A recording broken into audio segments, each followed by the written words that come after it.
Jangan lupa subscribe, like, and share. Kita sudah berkata tadi, alhamdulillahillazi ahyana ba'dama amatana wa ilaihin nusyur. Dengan pedenya kita berkata bahwa saya sudah bangun tidur. Kata Sayyidina Ali karramallahu wajhah, belum. An-nasu niyam, manusia itu semuanya tidur. Kita ini sekarang sedang tidur lelap. An-nasu niyam, manusia itu tidur. Falamma matu, ketika mereka mati, intabahu, disitulah dia baru terbangun dari tidurnya. Jangan lupa subscribe, like, and share. Alhamdulillah bini'matihi tatimmus shalihat. Wassalatu wassalamu ala sayyidis sadat wa ala alihi wa ashabihi ahli al-fadaili wal karamat. Subhanaka la ilma lana illa ma 'allamtana innaka antal alimul hakim. Rabbi shrah li sadri wa yassir li amri wahlul 'uqdatam min lisani yafqahu qawli. Yang sama-sama kita hormati guru kita semua, Al-Mukarram Kiai Haji Muhammad Akhir, para asatiz, hadirin hadirat, Bapak Ibu, muslimin muslimat, insyaallah semuanya dimuliakan Allah Subhanahu.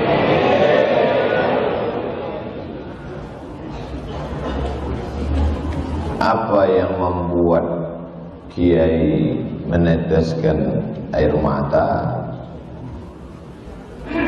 Bercampur antara haru, antara sayang, antara berbagai macam perasaan. Maka tangan bisa ditahan, hati dan pikiran bisa ditahan, tapi air mata tidak bisa ditahan. Makanya ketika ada sekelompok perempuan menangis, Sayyidina Umar bin Khattab melarang. Jangan kamu menangis, kata Umar. Kata Nabi, da'hunna wa sya'nahunna, biarkan mereka menangis, karena air mata tidak bisa ditahan. Yang tidak boleh itu adalah niyahah, meratap, mengeluarkan kata-kata murka, mengutuk nasib. Ketika Nabi SAW kehilangan anaknya namanya Ibrahim, dilahirkan seorang perempuan dari Mesir namanya Maria Al-Qibtiyah, menangis Nabi Muhammad SAW. Lalu sahabat bertanya, "Ama tarda ya Rasulullah? Apakah engkau tidak ridha menerima ketetapan takdir Allah?" Kata Nabi, "Aku ridha." "Kalau ridha, kenapa engkau menangis?"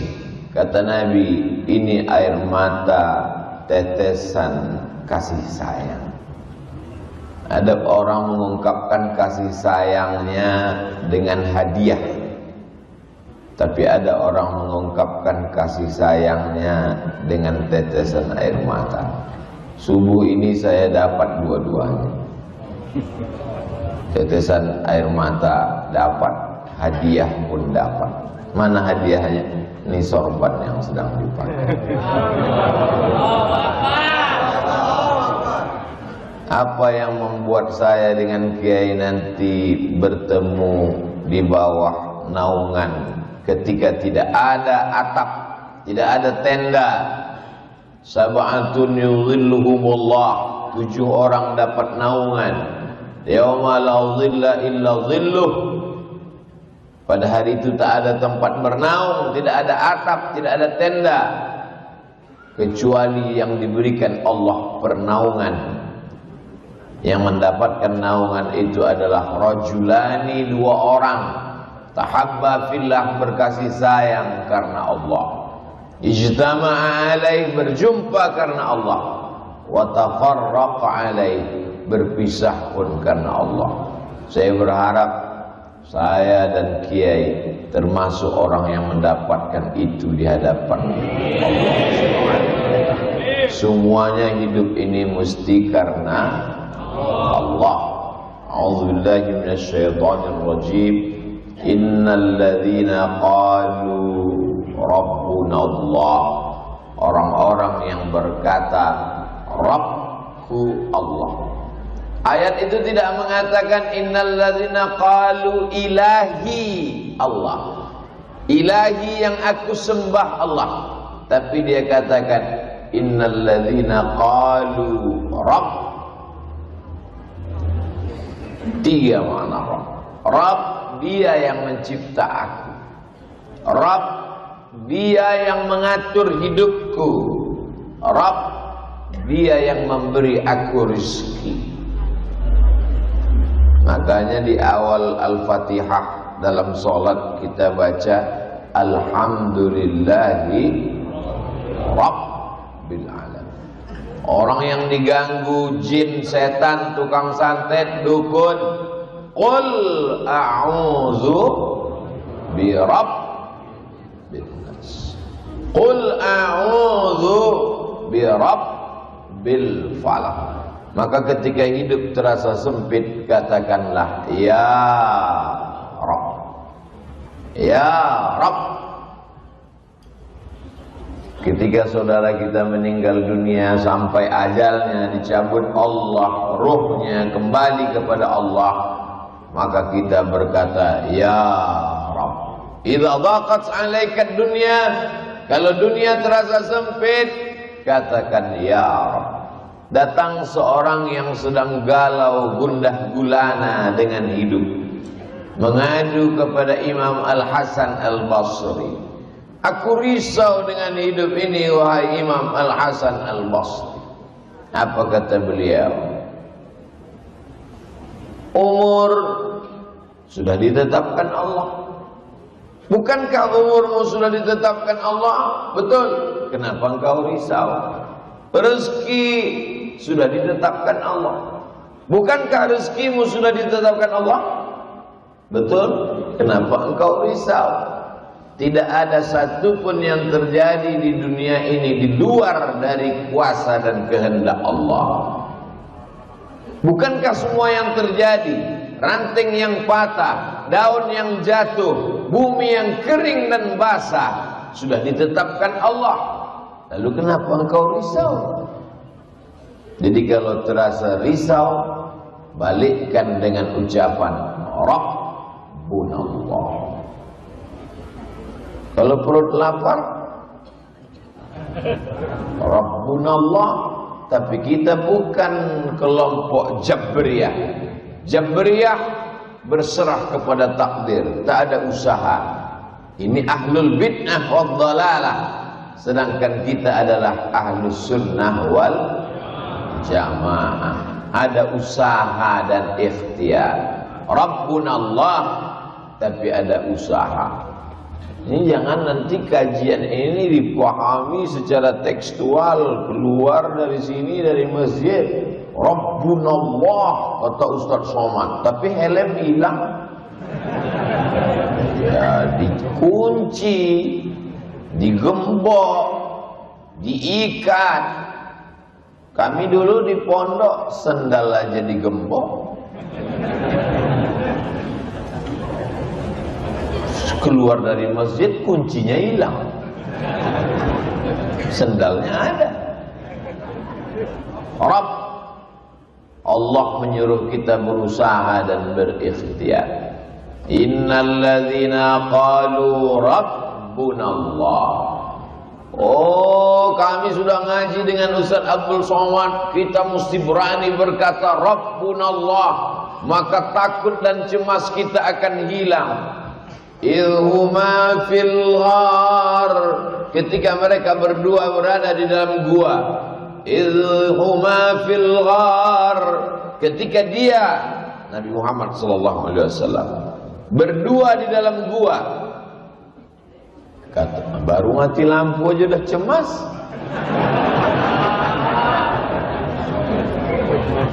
Baru dikaji Rabbunallah, begitu mati lampu langsung. Mestinya Rabbunallah. Kalau mikrofon mati baru Ustaz cemas. Innalladzina qalu rabbunallah idhuma fil ghari, ketika dia berdua di dalam gua bersama sahabatnya, idh yaqulu li sahibihi, dia berkata kepada sahabatnya, la tahzan innallaha ma'ana. Itu ucapan Nabi sallallahu alaihi wasallam kepada Abu Bakar Siddiq di dalam Jabal Thur. Jabal Nur tempat menerima wahyu Iqra. Jabal Thur tempat berlindung ketika hijrah. Jabal Nur tempat menerima wahyu Iqra. Jabal Thur tempat bernaung ketika hijrah. Soalnya jamaah umroh ini banyak pulang cerita ke tetangga, kemarin di Jabal Thur, padahal dia naik ke Jabal Nur. Yang cerita lupa, yang dengar nggak tahu. Ketika dia berdua di Jabal Thur, datang orang kafir musyrik Abu Jahal, Abu Lahab, ingin menyerang, membunuh seluruh Makkah menjadi musuh. Maka ketika itu datang cemasnya, datang ngerinya, datang galaunya, datang gundahnya. Apa kata Nabi menenangkan dia? La tahzan innallaha ma'ana. Jadi itu mesti dikuatkan. Akhirnya terinspirasilah seorang yang dijebloskan ke dalam penjara. Di dalam penjara itu dia sedang galau. Titelnya doktor, ceramahnya viral internasional, orangnya terkenal, tapi ternyata masuk juga ke dalam kerangkeng besi. Maka dalam masa-masa sulit itu dia menenangkan hatinya. Apa kata dia? La tahzan, wahai hatiku, wahai diriku, jangan kau sedih, jangan kau galau, jangan kau gundah gulana. Innallaha ma'ana, Allah bersama kita. Perenungan-perenungan dia di dalam penjara itu dituliskannya menjadi satu buku. Keluarlah buku berjudul La Tahzan, diterjemahkan Don't Be Sad, Dr. Aid Al-Qarni. Yang bisa menenangkan kita hanya kebersamaan dengan Allah. Sekarang banyak anak muda galau. La tahzan, narkoba ma'ana. Anak muda cintanya ditolak, sedih, pulang. La tahzan, dukun ma'ana.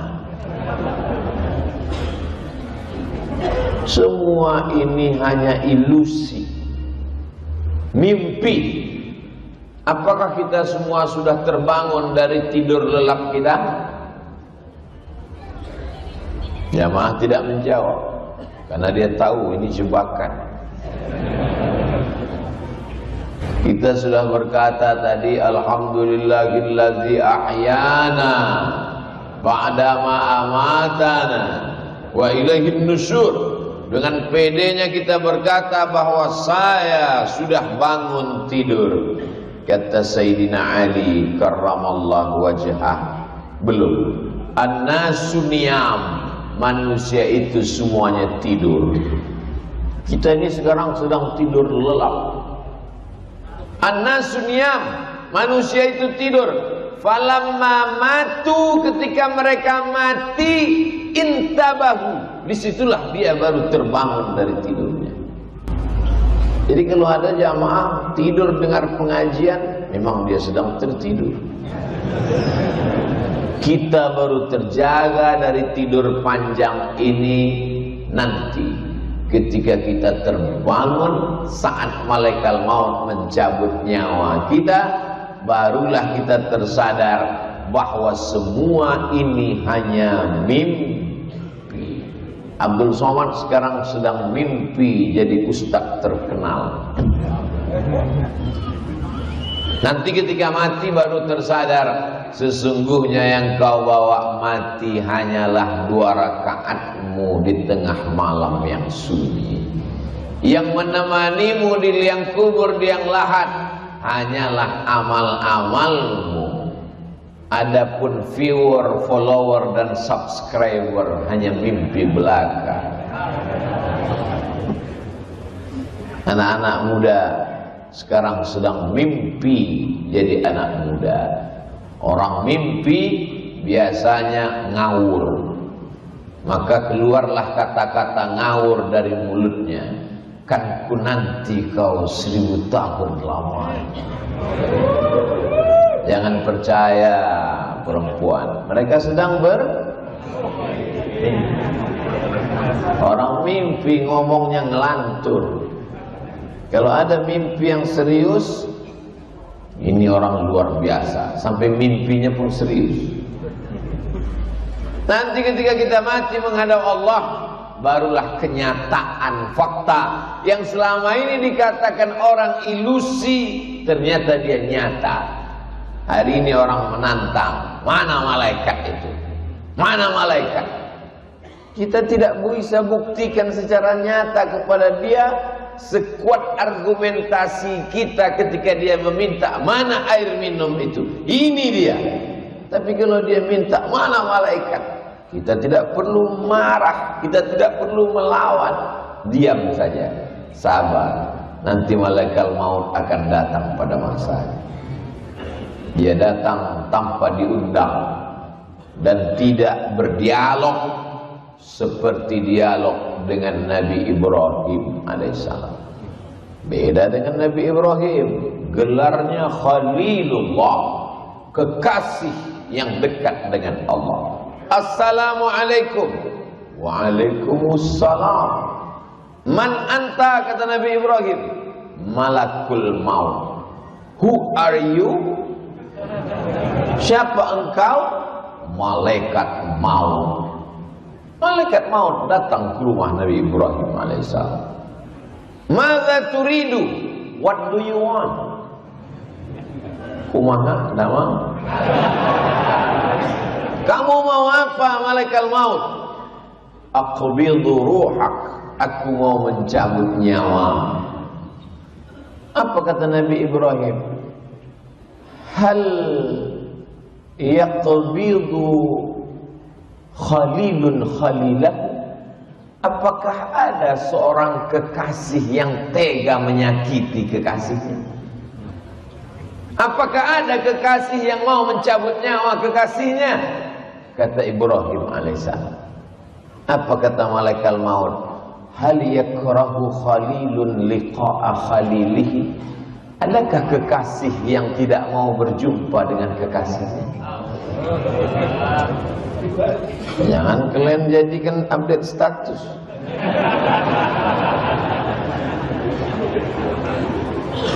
Sesungguhnya kehidupan yang indah hanyalah kehidupan bersama dengan Allah. Walaupun seluruh Makkah membencimu, walaupun harta bendamu tinggal, walaupun rumahmu dimasuki orang, walaupun nyawamu hampir melayang, tapi kalau kau bersama dengan Allah, maka semuanya menjadi indah. Al-hayatu fi zilalil Quran ni'mah. Hidup di bawah naungan kalam Allah itu nikmat. La ya'rifuha illa man dzaqaha. Tapi yang tahu hanya yang pernah merasakannya. Yang tahu itu hanya orang yang pernah merasakannya. Bercerita tentang rasa, maka kata terlalu miskin untuk mengungkapkan tentang rasa. Rasaku bukan rasamu, Beb.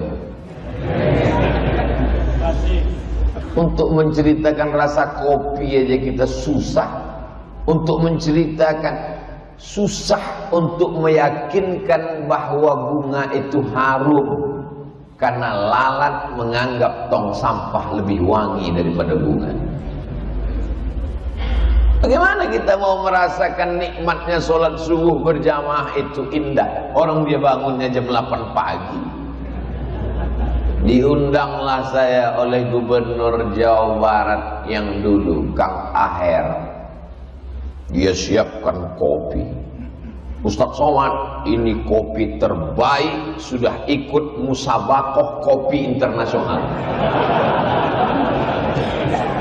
Bibitnya dipilih, tanahnya dipilih, buahnya dipilih, lalu kemudian masuk dalam pabrik pilihan.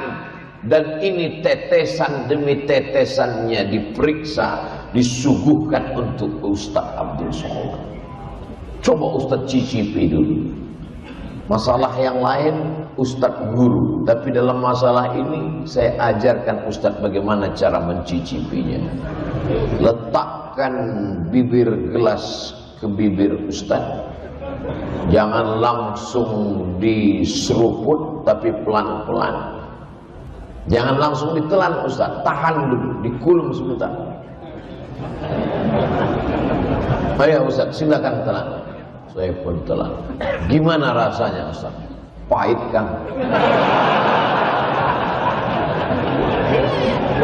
Untuk merasakan nikmatnya kopi yang katanya juara musabakoh itu pun Somad belum bisa merasakannya, apalagi merasakan kebersamaan dengan Allah. Jadi apa? Perlu proses latihan. Subuh dilatih, tahiyatul masjid dulu. Inna salati wa nusuki wa mahyaya wa mamati lillah. Qabliyah subuh, inna salati wa nusuki wa mahyaya wa mamati lillah. Salat subuh, inna salati wa nusuki wa mahyaya wa mamati lillah. 3 kali tergores dalam hati, 3 kali tercetus di pikiran, 3 kali terucap di mulut, PD pun datang. Inna sholati wa nusuki wa mahyaya wa mamati lillah. Diuji. Kalau sudah diucapkan, diuji. Dalam masjid besar Allah itu, inna sholati wa nusuki wa mahyaya wa mamati lillah. Keluar masjid, hilang sendal. Hilang. Berarti kebersamaan dengan Allahnya masih temporer, limited. Masih dalam masjid, masih kondisional, masih terbatas ruang dan waktu. Allah ingin engkau merasakan itu tanpa batas. Tapi kan yang enak cuman ngomongnya. Waktu ceramah, waktu ketika ujian itu datang ke dalam kehidupanmu, kadang Allah itu hilang-hilang timbul. Kadang Allah itu kadang lenyap, kadang datang. Yang Ustaz ceritakan ini siapa? Ya pengalaman pribadi. Maka perlu ada orang lain yang membisikkan ke telinga kita, ada Allah. Siapa dia? Muhammad sallallahu alaihi wasallam. Itulah mengapa kita selalu bersolawat. Allahumma salli ala sayyidina Muhammad wa ala ali sayyidina Muhammad. Gandingkan nama dia dengan nama Allah. Asyhadu an la ilaha illallah wa asyhadu anna Muhammadan Rasulullah. Supaya apa? Selalu mendapatkan bimbingan Rasulullah, selalu mendapatkan syafaat pertolongan di saat tak ada yang bisa menguatkan hati kita. Dokter, psikolog, psikiater menyarankan kita dengan segala usahanya. Beliau kuliah di fakultas kedokteran, fakultas psikologi. Dengan ilmu-ilmu mereka memberikan kita kekuatan. Bapak mesti kuat, ibu mesti tegar menghadapi ini semua. Ini adalah ujian hidup. silakan makan ini 3 kali setelah makan, ini sebelum makan, ini sedang makan, ini sebelum tidur, ini setelah tidur. Membaca resep itu bertambah berat beban hidup. Akhirnya setelah obat dimakan, bawaannya tidur saja. Ketika tidur datang, masalahnya hilang. Ketika mata terbuka, masalahnya datang lagi. Makan lagi, tidur lagi, makan lagi. Apa guna hidup kalau cuma tidur? Bagus mati. Jangan lupa subscribe, like, and share.